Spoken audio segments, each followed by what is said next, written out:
Number 10. 1988 Dutch soccer celebrations. In the summer of 2010, the Dutch national soccer team finished second in the World Cup, a feat that was deemed worthy of a parade through the canals of Amsterdam. In spite of the celebratory mood, many houseboat owners were worried. They feared that the incidents of 1988 would repeat themselves and that their property would be similarly damaged. That year, the Dutch team had won the European Championships against the Soviet Union. Hundreds of elated orange-clad fans partied along the canals. They climbed on top of live-in houseboats, damaging many of them and even sinking a few. One woman whose houseboat had partially sunk under the weight of supporters in 1988 claimed that she found her couch, TV set and kitchen floating against the ceiling. Fortunately, in 2010, Dutch authorities tightened security and ensured that the festive atmosphere didn't turn destructive. Number 9. BRONX nightclub shooting. In October of 2020, a shooting at a BRONX nightclub party in New York City ended in the death of 19-year-old Wendelin Ortiz. Around 20 to 30 people were inside the Mixtec lounge, drinking and dancing to a DJ. When gunshots erupted shortly after 7 a.m. Ortiz, who in June had survived a quadruple shooting, was taken to the hospital in critical condition and later pronounced dead. Two men aged 28 and 30 also sustained injuries, which were described as non-life-threatening. The reason for the shooting remains unclear, as the investigation is still ongoing.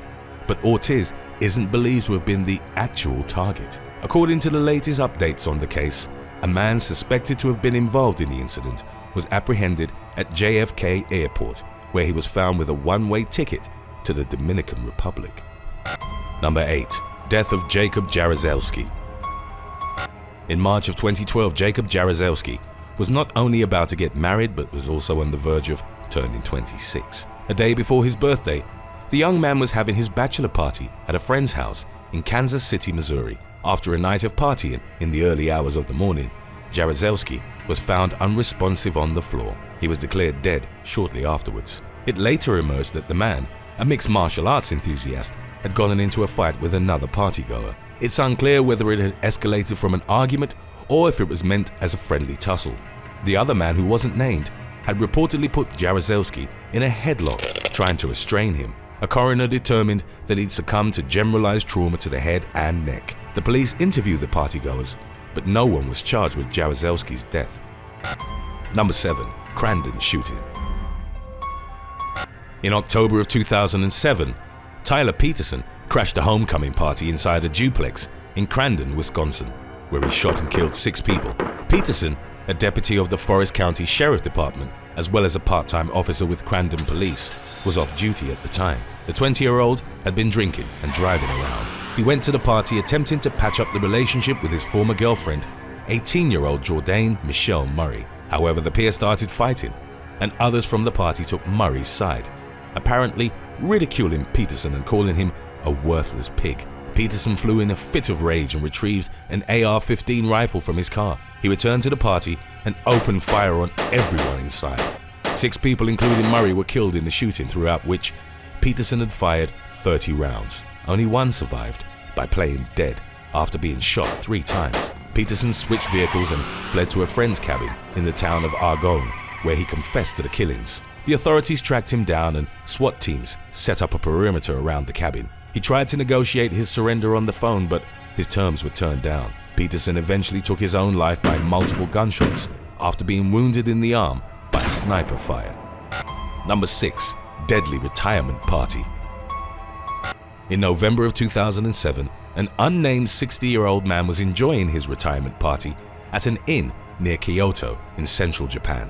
The man had worked at a transport company, and his party was attended by roughly 40 people. During the celebration, the man's colleagues tossed him into the air, but failed to catch him on the way down. He sustained severe damage to his neck and backbone, which left him paralyzed. 10 months after the horrific accident, the man succumbed to blood poisoning. His wife filed a police complaint against those involved, but it's still unclear if anyone was ever charged. Number 5. El Dorado fire. A gender reveal party, which took place during the 2020 California wildfire season, caused a blaze that led to the death of a firefighter and approximately $8 million in damages. On September the 5th, A smoke-generating pyrotechnical device that was used at the party malfunctioned and sparked the fire, which started to spread rapidly. By September the 14th, it covered over 13,000 acres and had destroyed parts of the El Dorado Ranch Park, Riverside County, and San Bernardino County. The fire was almost fully contained less than a month later, by which time it had extended across 22,744 acres. The El Dorado fire, which came to also be known as the Gender Reveal Fire, was extinguished in mid-November. 1 person was killed and 12 were injured.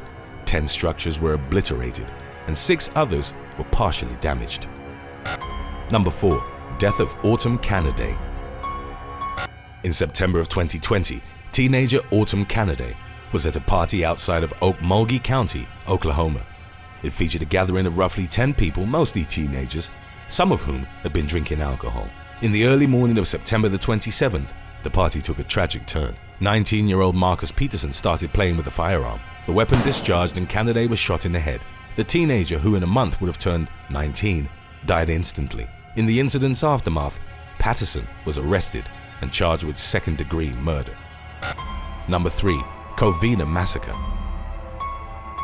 On December the 24th of 2008, Bruce Jeffrey Pardo knocked on the door of his former in-laws as they were having a Christmas party in the suburbs of Los Angeles, California. Pardo, who was wearing a Santa Claus suit, had 2 9mm semi-automatic handguns in his possession. The 45-year-old had also brought a gift-wrapped package which contained 2 additional handguns, as well as a homemade flamethrower that was placed on a trolley. As soon as the door opened, Pardo started shooting everyone inside the house as partygoers scrambled for their lives. The man's ex-wife and her parents were fatally shot. It's believed that Pardo proceeded to pointedly execute some of the victims. He then took out the flamethrower and set the home ablaze using racing fuel gasoline. 9 people were killed by Pardo, whether by gunshots or consumed by the flames. One partygoer, who'd managed to flee to a neighbor's house, called the emergency services. He's shooting! He's shooting! What's your address? Ma'am, I understand. I need to know your address. When he shot, I heard the shots and they were like poppers and I wasn't sure what it was, so everyone started panicking and running, so we all dove under the dining room. Some of us dove, some of us left. I don't know. My daughter's been shot. She was shot in the face on the side and she's bleeding. I know. I let the officers know. The officers are making sure it's safe for the paramedics to I come need a in. bandage, please. Please come immediately. What is in your house? Immediately. I don't know who else is alive. I know, ma'am. Just stay on the phone with me, okay? My whole family, there's 30 people, 25 people. I know. The fire that Pardo had started rose to nearly 50 feet, and it took 80 firefighters over an hour and a half to put it out. Due to the blaze's intensity, some of the victims could only be identified by their dental or medical records. After the massacre and arson, Pardo fled to his brother's house about 30 miles away. He'd suffered third-degree burns on his body, which had melted parts of the Santa suit into his flesh. Unable to follow through on his plan of fleeing California, the man took his own life. About a block from his brother's house, the police found the killer's rented Dodge Caliber, rigged to explode with remnants of his costume if anyone tried to remove them. There were also numerous handguns and about 200 rounds of ammunition at the scene. The car was treated as a threat, and a bomb squad detonated the vehicle by firing an incendiary device into it. While a definitive motive for the horrific crime wasn't definitely determined, Pardo's bitter divorce, which had been settled about a week prior, was seen as the main triggering factor. Today's topic was requested by Scotty Lewis. If you have any other topics you'd like to learn about, subscribe and let us know in the comments section below. Number 2. Salvatore Tatullo. In June of 2011, Salvatore Tatullo was riding on a party bus along I-94 on Detroit's east side when he suffered a fatal accident. Those on the custom bus, which can hold up to 30 people, were reportedly celebrating a bachelor party. According to state police reports, 24-year-old Tatullo opened an overhead emergency exit and popped his head out. Unfortunately, as the young man did so, the bus passed the low-hanging overpass. Tatullo struck it and suffered critical head injuries, to which he succumbed in a hospital several days later. The authorities reported the incident as the 3rd deadly accident on a party bus to take place in Metro Detroit in just over a year. Number 1. CoY WAYNE WESTBROOK. On November the 13th of 1997, Texas man CoY WAYNE WESTBROOK killed 5 people during a party at the home of his ex-wife, Gloria Jean Coons. Westbrook's testimony is the only existing account of the incident, so it's unknown whether it's accurate. Nevertheless, he claimed to have gone to the party in Channelview with hopes of rekindling his relationship with Coons. Aside from the woman's roommate, Diana Ruth Money, there were 3 other men at the party.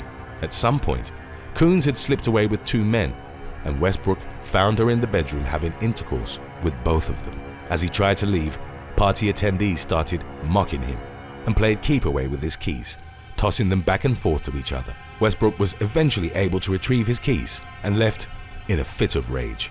He then returned, took out a hunting rifle from his truck and went back inside the residence. Westbrook fatally shot Coons, Money, and all 3 men. A neighbor who'd heard the gunfire went next door and called the police upon seeing the dead bodies. Westbrook was arrested at the scene. At the man's trial, his defense argued that the death penalty would be inhumane due to the killer's low IQ. A jury disagreed, finding him guilty and fully responsible for his crimes. Westbrook was executed via lethal injection in 2016. Thanks for watching. If you could go back in time and party with any historical figure, who would you choose and why? Let us know in the comments section below.